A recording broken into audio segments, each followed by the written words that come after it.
Hello, good afternoon to everyone. Today in this video I'll tell you how you can put Chrome browser on the home screen just like this.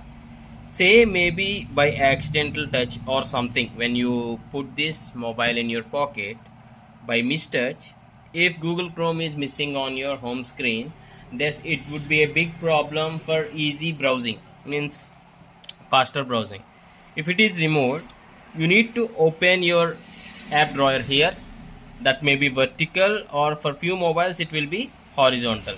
In my case this is vertical, and find the Chrome.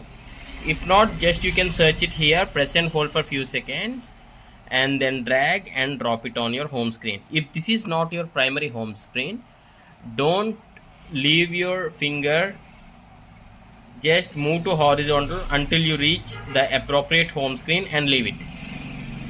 So in this way you can actually put the Google Chrome browser on your home screen, and further you can place it at the bottom if you want.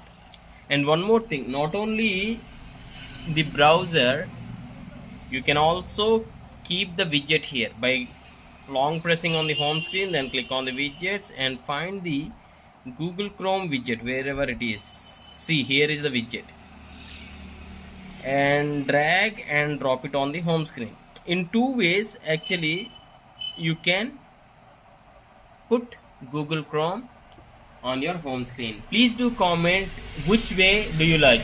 Do you like this app shortcut or the Google Chrome search bar? So you can comment the option 1 or option 2. I hope you like this video. If it is informative, please do hit a like, and thanks for watching. Have a nice day.